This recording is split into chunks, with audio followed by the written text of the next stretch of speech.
Calle Triunvirato al 900, localidad de San Vicente. En esta pequeña casa, la noche del 24 de marzo de 1977, Rodolfo Walsh terminó de redactar la carta abierta a la Junta Militar. Tras años de permanecer en silencio, en la clandestinidad, el escritor volverá a usar su nombre para firmar un texto, dejando en claro el compromiso que asumió hasta en los momentos más difíciles. Al otro día, tras repartir varias copias, el escritor será asesinado por un grupo de tareas que intenta secuestrarlo. La carta se convertirá en su inevitable testamento político, pero también en la más lúcida y reveladora descripción de los siniestros objetivos de la última dictadura militar que gobernó la Argentina.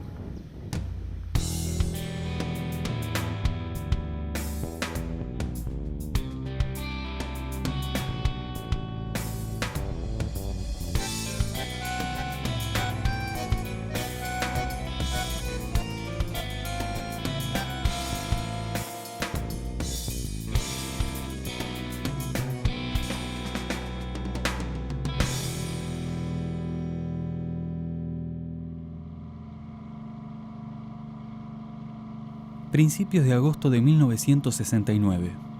Rodolfo Walsh se instala nuevamente en su casa del Tigre, pero esta vez para ocultarse. Hace apenas unos días, el líder de la CGT, Augusto Bandor, fue asesinado por un comando armado revolucionario. Walsh, desde el periódico de la CGT combativa, había acusado a Bandor de mantener estrechas relaciones con la dictadura del general Onganía. Por eso, es uno de los principales sospechosos. En el lapso de unas pocas semanas, el escritor se muda 11 veces por cuestiones de seguridad, hasta que decide volver a Buenos Aires para reincorporarse a su labor como periodista. Pero el semanario CGT se clausura rápidamente, aunque continuará distribuyéndose en forma clandestina por varios meses. A esta altura, la vida y la literatura de Walsh son absorbidas completamente por la política. El 29 de mayo de 1970 ocurre un hecho que cambiará el escenario político de los próximos años. Pedro Eugenio Aramburu, expresidente y uno de los máximos responsables por los fusilamientos de José León Suárez, es secuestrado. Pocos días después, un comunicado difundido en todos los medios informa su ejecución. Es el bautismo de fuego de Montoneros, agrupación política que se vuelca a la lucha armada para lograr el retorno de Perón. Pasaron 14 años desde los hechos que inspiraron Operación Masacre, y el problema de fondo sigue sin resolverse. Para Walsh, ya no alcanza solo con comprometerse mediante su literatura. La elección de las armas se hace cada vez más evidente. El huracán político desatado por el secuestro y posterior asesinato de Aramburu termina por debilitar al gobierno de Onganía, quien el 8 de junio renuncia a la presidencia. Asume en su lugar el general Roberto Marcelo Levingston. En este contexto de gran inestabilidad, Rodolfo Walsh es invitado nuevamente a Cuba para ser jurado del concurso literario de Casa de las Américas. Los días en la isla lo ponen otra vez en contacto con el proceso revolucionario cubano. A Walsh ya no le quedan dudas sobre el compromiso que deben asumir los intelectuales ante la realidad que los rodea.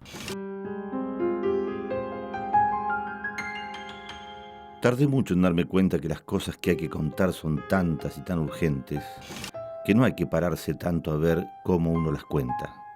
Lo que debe discutirse es lo que el escritor escribe y no dónde está. Todos nuestros escritores están exiliados frente a la revolución. Nuestro rango en las filas del pueblo es el de las mujeres embarazadas o los viejos.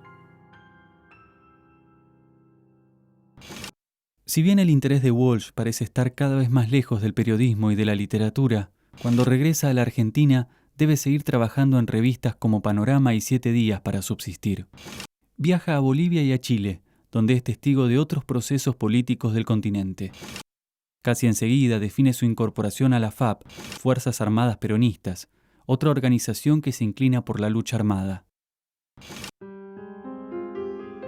La historia de Walsh me lleva nuevamente a La Plata, donde vive Consuelo Orellano, antigua militante de la FAP y testigo de los inicios de Walsh en esta organización.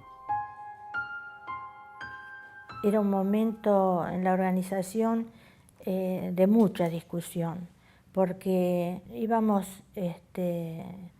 tratando de encontrar la propuesta más acabada de lo que nosotros pensábamos. Nosotros pensábamos que la clase obrera y el pueblo tenían que construir su propia organización, que iba a estar en función de sus propios intereses, y nosotros ponernos a disposición de ellos. Es decir, en una fábrica había un enfrentamiento con la patronal, bueno, los compañeros pensaban que además de un paro o de una pintada en la casa, ¿qué otra cosa se podía hacer?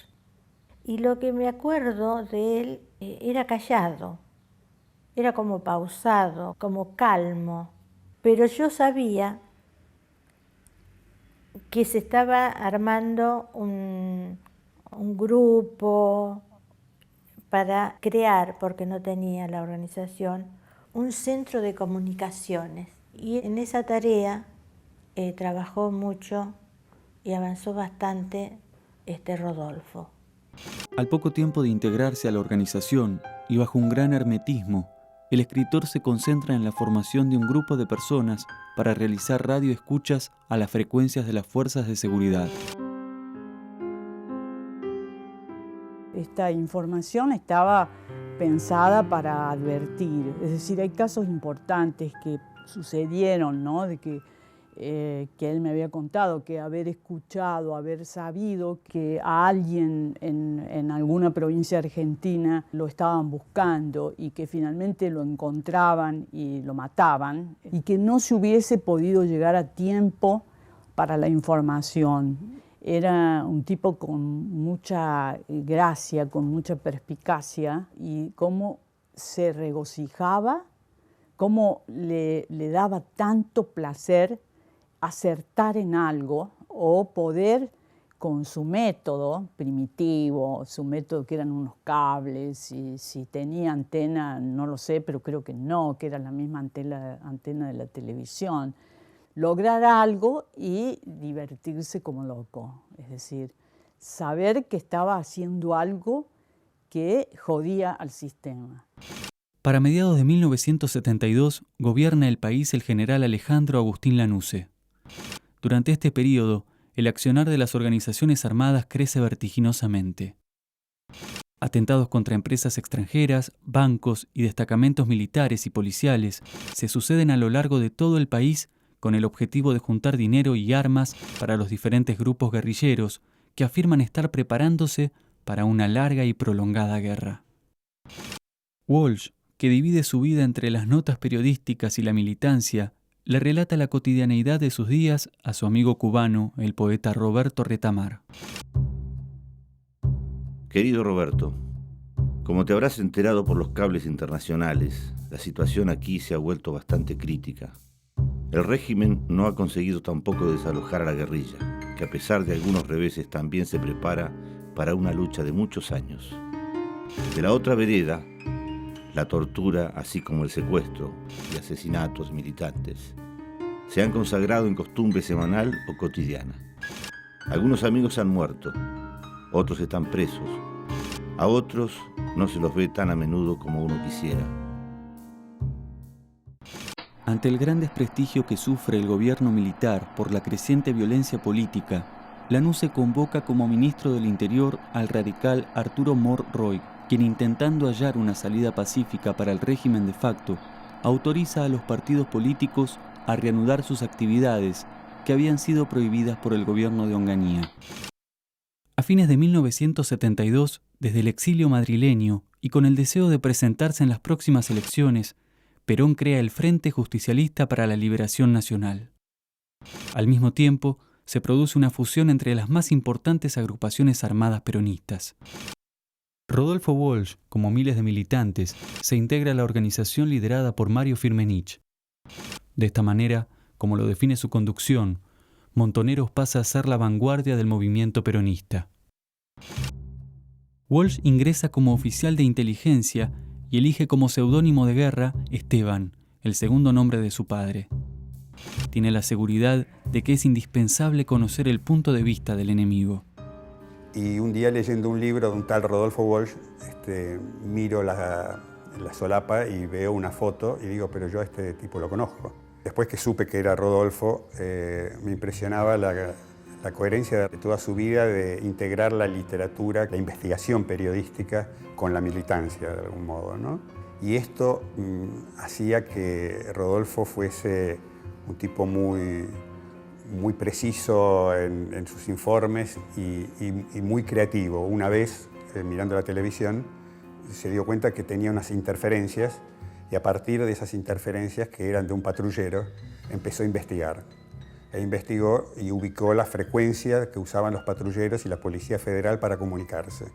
Entonces, a partir de todo eso, se recogía y se hacían informes, por un lado, de la represión contra nosotros y por otro lado, de la situación económica y la situación social, que eran las otras cosas fundamentales que nos interesaban, ¿no?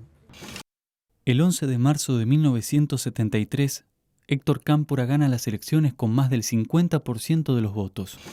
El eslogan de la campaña, Cámpora al gobierno, Perón al poder, resume el anhelo de millones de personas que solo ven en el líder justicialista la única salida ante la caótica situación en que se encuentra el país. El 25 de mayo, en lo que parece ser una gran fiesta popular, el nuevo presidente asume su cargo. El mismo día, cientos de presos políticos en todo el país son liberados. Rodolfo Walsh, a pesar de su desconfianza hacia el peronismo, no puede dejar de alegrarse y ser testigo de la felicidad de gran parte del pueblo argentino. El 20 de junio se produce el tan ansiado regreso de Perón. Cientos de miles de personas acuden a Ezeiza a lo que debería ser un gran día festivo. Sin embargo, el conflicto entre la derecha y la izquierda peronista, que venía creciendo a medida que el retorno se iba acercando, explota en toda su dimensión. Desde el palco oficial, liderados por el coronel Osinde y por algunos representantes del sindicalismo y del peronismo ortodoxo, decenas de hombres disparan con armas largas hacia las columnas de FARC, de Montoneros y de la Juventud Peronista. En los bosques aledaños al palco, los militantes son perseguidos por bandas parapoliciales. Finalmente se registra un saldo de casi 20 muertos y más de 350 heridos. Al otro día, en un discurso histórico, Perón apenas parece interesado en investigar los violentos hechos. Sobre el final de este parlamento, advierte a los jóvenes revolucionarios que cambien su actitud. Pocas semanas más tarde, Cámpora renuncia y deja provisoriamente el gobierno en manos de Raúl Lastiri, yerno del ministro López Rega. Las nuevas elecciones se llevan a cabo el 23 de septiembre. La fórmula Perón-Perón triunfa con más del 61% de los votos. Con 78 años, y quizás demasiado viejo para los tiempos que vienen, el 12 de octubre de 1973, el líder peronista asume la presidencia por tercera vez. A los 2 días del triunfo justicialista, y cuando todo parecía calmarse, un nuevo asesinato sacude a la sociedad. Frente a su casa en el barrio de Flores, el secretario general de la CGT, José Ignacio Rucci, es acribillado a balazos por un comando montonero. Este hecho, que fue planificado por una parte de la conducción de Montoneros, será muy discutido y marcará un quiebre en la línea política de la organización.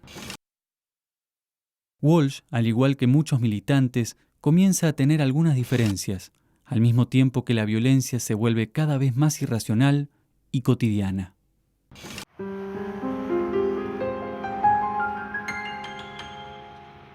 Triunfante el pueblo en las elecciones del 11 de marzo, sería ingenuo suponer que estas estructuras creadas para oprimirlo, perseguirlo, engañarlo, desaparecen.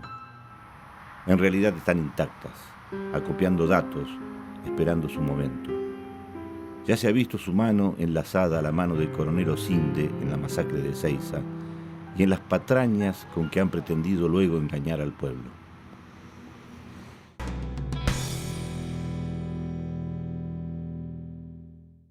A fines de 1973, con el fin de llegar a un público masivo, la conducción de Montoneros convoca a una serie de periodistas, escritores e intelectuales para dirigir el diario Noticias. El objetivo es llegar a un número más grande de lectores con una publicación de calidad. Rodolfo Walsh pasa a encargarse de la sección policiales. No había exigencias previas que se hiciera, pero había cuestionamientos posteriores de por qué no se planteaba la línea de la organización específicamente sobre tal o cual tema. Y nosotros lo que decíamos, que nosotros lo que queríamos era informar, no bajar línea. Y para bajar línea había otro tipo de órganos. Y en el trabajo cotidiano, digamos, lo que más se usaba era el lápiz de tachar, digamos, metáforas, anfibologías, hipérboles, de modo que fuera lo más directo y nítido posible, ¿no? Porque se trataba de llegar a un público masivo, y de hecho el diario llegó a, un poco antes del cierre, rozó los 150.000 ejemplares. El recuerdo que yo tengo es la resistencia de Rodolfo a Perón, específicamente a Perón. Recuerdo una discusión, por ejemplo, en la cual yo le decía, ¿pero vos te parece que a esta altura Perón, a esta altura de su vida, va a estar interesado en el grado de general y en el uniforme de general, que eso es lo que él va a privilegiar? Y Rodolfo me decía, y yo creo que sí.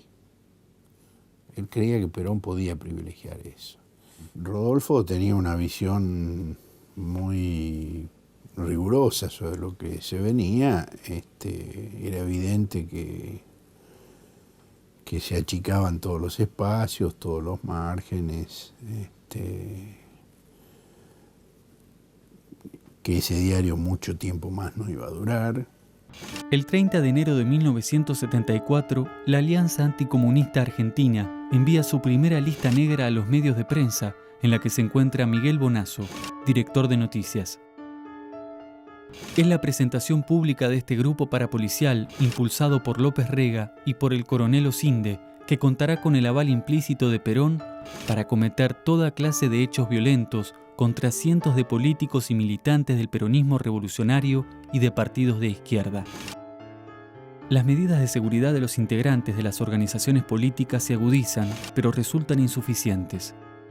En las primeras semanas del año son voladas 25 unidades básicas y decenas de militantes asesinados. El 1 de mayo, Día del Trabajador, Perón habla ante una plaza de Mayo claramente dividida en dos: los que cantan por la patria socialista y los que contestan gritando por la patria peronista. Pese a estos estúpidos que gritan, que han visto caer a sus dirigentes asesinados sin que haya todavía sonado el escarmiento. Enojado por los cánticos y gritos que le piden explicaciones sobre el entorno presidencial copado por la derecha, Perón insulta a los militantes del peronismo revolucionario, quienes por primera vez le dan la espalda y se marchan de la plaza. 2 meses después de la ruptura de la juventud con el viejo líder, una noticia conmueve al país. La tapa del diario Noticias será todo un símbolo de la época. El título de la tapa es Dolor, y el texto que lo acompaña lo escribe Rodolfo Walsh. El general Perón, figura central de la política argentina de los últimos 30 años, murió ayer a las 13:15 horas. En la conciencia de millones de hombres y mujeres, la noticia tardará en volverse tolerable. Más allá de la lucha política que lo envolvió, la Argentina llora a un líder excepcional. La muerte de Perón deja a Isabel Martínez en la presidencia y abre el camino para que la derecha gane más espacio en el gobierno y para que las bandas parapoliciales actúen con mayor impunidad. En los próximos meses, el accionar de la AAA se cobra la vida de centenares de políticos, sindicalistas, abogados y militantes en todo el país. Tras sufrir varios atentados, finalmente el diario Noticias es clausurado. En septiembre, Montoneros decide pasar a la clandestinidad para poder volver a operar como organización militar. A esta altura, ya son muchos los militantes que empiezan a tener diferencias con la conducción. El 3 de enero de 1975, Vicky Walsh, la hija mayor de Rodolfo, se casa con Emiliano Costa. Ambos son militantes de Montoneros y esperan una hija para principios de agosto. En abril, Emiliano cae preso, pero es legalizado rápidamente gracias a que su padre es un militar retirado.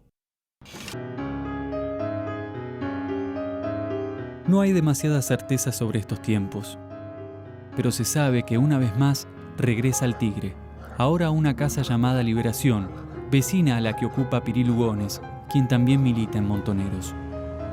Son tiempos de ocultamiento y de reflexión para Walsh. A pesar de que mantiene su compromiso con la organización, su mirada crítica hacia el concepto militarista de la conducción empieza a ser cada vez más evidente.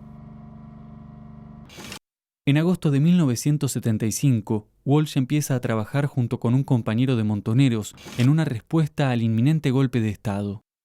Se trata de un plan de emergencia para reaccionar militarmente contra el despliegue inicial de la dictadura, aunque también evidencia las diferentes percepciones de lo que ocurre. Se admitía la posibilidad del golpe, pero también se trabajaba como si no fuera a ocurrir. Incluso se lo contemplaba con cierto optimismo, como si su víctima principal fuera la burocracia en el gobierno y no nosotros. No se trataba de parar al golpe, sino de que empezara mal, con un costo imprevisto. Cuando hablamos de eso con Petrus, él dijo: «Pero entonces ustedes creen que va a haber un golpe. Eso cambia todas las cosas». El 24 de marzo de 1976, el golpe de Estado se hace realidad. La Junta Militar, integrada por los comandantes de las tres armas, toma el poder, desatando la más sangrienta y feroz represión que recuerde la Argentina. Los partidos políticos son prohibidos, los militantes perseguidos, secuestrados y asesinados. Rodolfo Walsh, desde la clandestinidad y en forma paralela a su militancia en Montoneros, crea Ancla, agencia clandestina de noticias, que comienza a emitir cables para romper el feroz bloqueo informativo que impone la dictadura.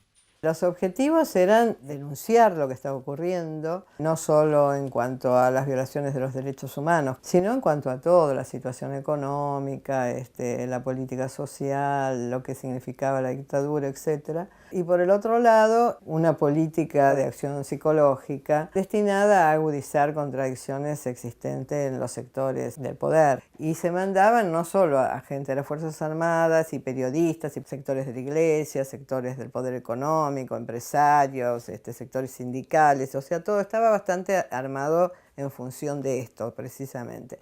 Trabajar con Walsh fue personalmente la única posibilidad que había de que yo siguiera militando en ese momento, porque yo tenía muchas diferencias con lo que planteaba la conducción montonera, y encontré en Walsh una persona que te escuchaba, que pensaba que coincidíamos en muchas cosas, que le daba importancia a la discusión política, o sea, incluso una manera de hacer algo, que era esto de la prensa clandestina, de todo esto que suponía una acción política, que era lo que nosotros planteábamos, que se había abandonado, ¿no? Con los primeros claros de la mañana del 29 de septiembre, mediante un despliegue insólito, 150 hombres del ejército y un tanque rodean una casa en el barrio de Flores. En esta se encuentran algunos integrantes de la Secretaría Política de Montoneros, entre ellos Vicky Walsh junto a su pequeña hija.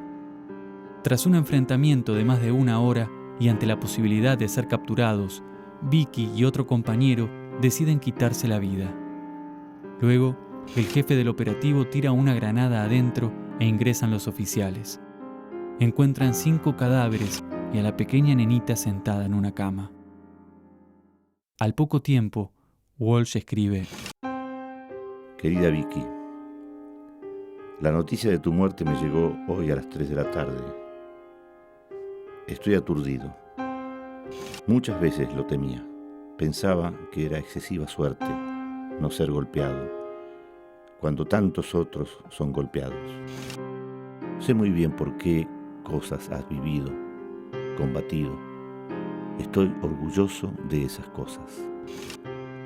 Me gustaría verte sonreír una vez más. No podré despedirme, vos sabés por qué. Nosotros morimos perseguidos en la oscuridad. El verdadero cementerio es la memoria. Ahí te guardo, te acuno, te celebro y quizá te envidio, querida mía.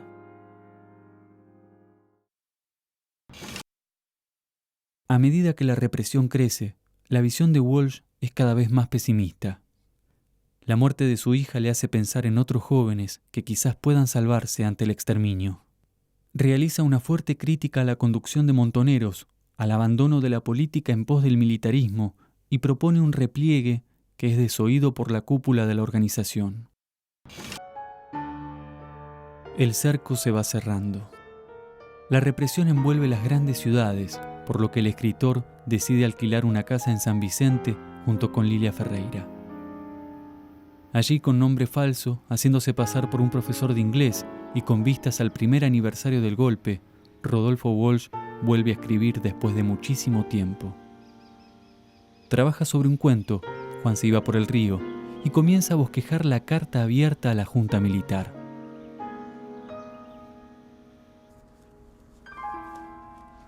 El 9 de enero de 1977 festejamos los dos solos su cumpleaños, el día que cumplió 50 años. Y en el festejo, con una copa de vino, él dijo que para el 24 de marzo, al cumplirse el primer año de la Junta Militar, iba a tener lista la carta que ya había empezado a escribir varios borradores y el cuento Juan se iba por el río. Eso fue lo que festejamos de algún modo el 24 de marzo de 1977, la noche esa previa al día de su desaparición. El 25 de marzo, con varias copias de la carta, Rodolfo Walsh viaja hacia la capital para concurrir a una cita y para despachar los sobres. Con un sombrero de paja, un maletín y su pequeña pistola escondida en la ropa, llega a Constitución. Luego de enviar los sobres a sus destinos, cerca de San Juan y Entre Ríos, se da cuenta de que lo siguen. Apura el paso, intentan derribarlo, pero se zafa y corre. Se oculta, pero lo rodea un grupo de tareas de la Escuela Mecánica de la Armada. Le apuntan, él saca su arma y dispara. Una ráfaga de ametralladora lo mata. Su cuerpo es llevado a la ESMA y hasta el día de hoy continúa desaparecido.